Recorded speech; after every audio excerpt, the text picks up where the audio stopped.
بسم الله الرحمن الرحيم.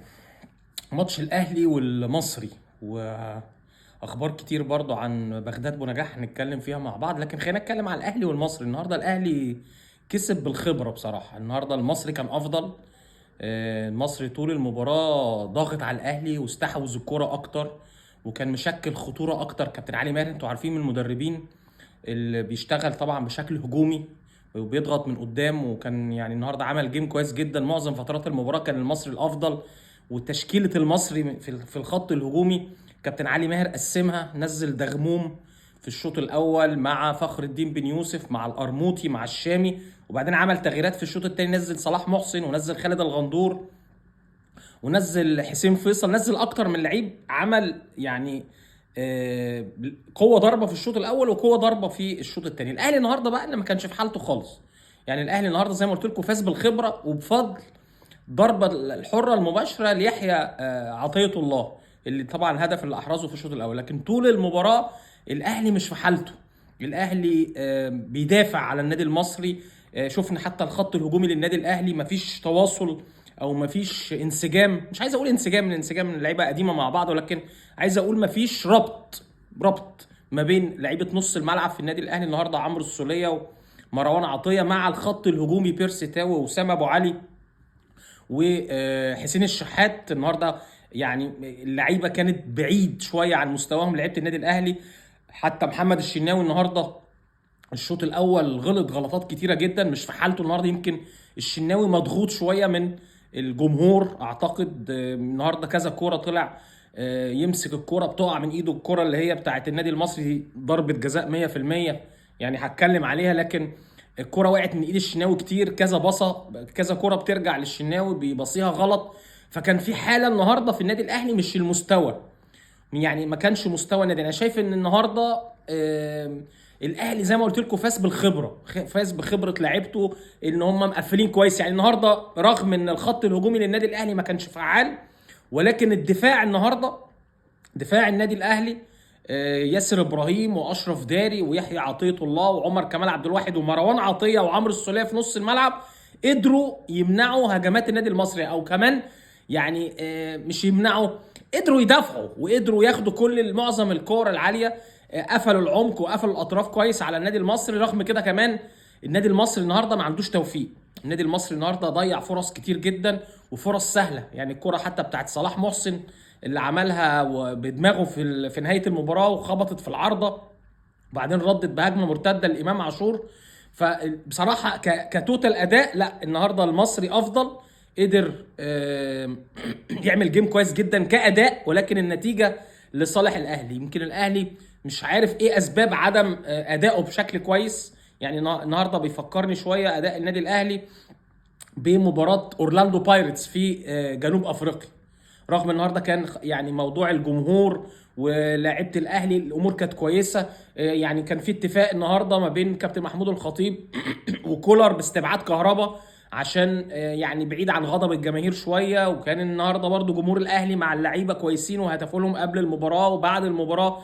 لعيبه الاهلي حيت جمهور الاهلي، فالامور كانت كويسه بالنسبه للعلاقه ما بين الجماهير واللعيبه، موقف وعدى. لكن بالنسبه لاداء الفرقه النهارده لا، في علامات استفهام كتير جدا.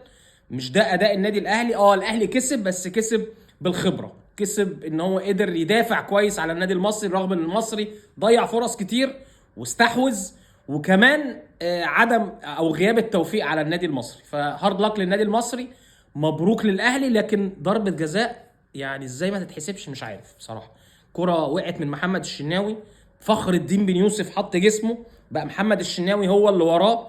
محمد الشناوي حتى في الاعاده ايده باينه، ايده باينه وهو بيشد وبيمنع سيف الجزيري. فمش عارف ازاي ممكن حكم المباراه ما يشوفهاش في الملعب، لكن فين حكام الفار النهارده؟ بصراحه ضربه جزاء. وخلي بالكم ضربه الجزاء دي اللي هي لازم تتحسب غيرت من شكل المباراه. لو كانت حسبت ضربه الجزاء والمصري رجع للماتش تاني او اتعادل مع النادي الاهلي، كان المباراه سير المباراه هيتغير. ان زي ما قلت لكم المصري النهارده كاداء كان افضل من الاهلي.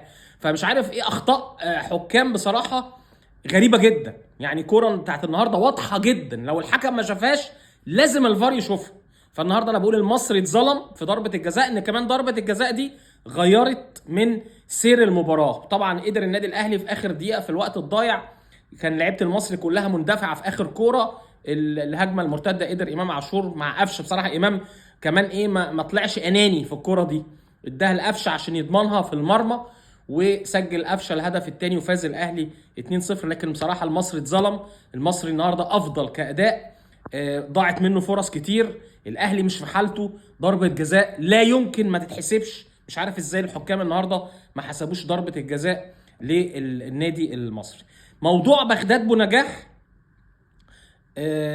بغداد بونجاح فعلا قعد مع المسؤولين في النادي الاهلي، ولكن الاهلي عايز بغداد بونجاح 6 شهور، مش عايزه بس في بطوله كاس العالم للانديه في شهر 6، عايزه 6 شهور. فبغداد بونجاح هيرجع لنادي الشمال القطري، واعتقد ان نادي الشمال القطري رافض تماما فكره ان بغداد بونجاح ينتقل للنادي الاهلي لمده 6 شهور. يعني هم عايزين بغداد بونجاح ممكن يلعب في النادي الاهلي في كاس العالم للانديه، الشهر بتاع كاس العالم للانديه. فبغداد بونجاح قعد مع المسؤولين في النادي الاهلي واتفقوا ان هو يلعب 6 شهور، ولكن مش هيحصل كده غير بموافقه نادي الشمال القطري، ونادي الشمال القطري متمسك جدا جدا جدا ببغداد بونجاح. فاعتقد ممكن الصفقه ما تتمش خلال الفتره القادمه.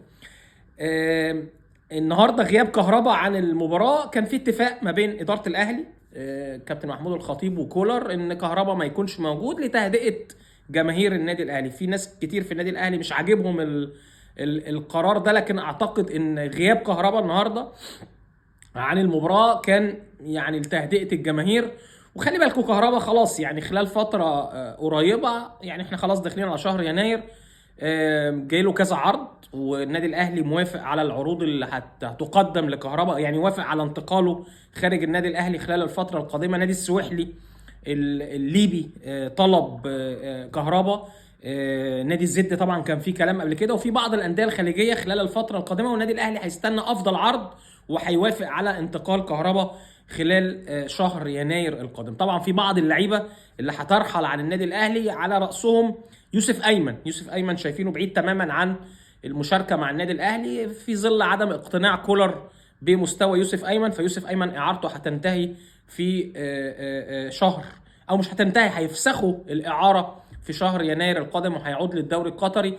علي معلول كمان بشكل كبير جدا هيرجع لقائمه النادي الاهلي. وبس في دلوقتي مداولات ومناقشات، اداره الاهلي عايزه تأيد علي معلول، كولر قال لك مش هأيد 2 في نفس المركز عشان هو ويحيى عطية الله. فهنشوف خلال الفترة القادمة، لكن إدارة النادي الأهلي عايزة تأيد علي معلول خلال شهر يناير القادم، وعلي معلول هيبدأ ينضم للتدريبات الجماعية للنادي الأهلي إن شاء الله. مبروك للأهلي وهارد لك للنادي المصري، والتحكيم برضو ما كانش كويس النهارده.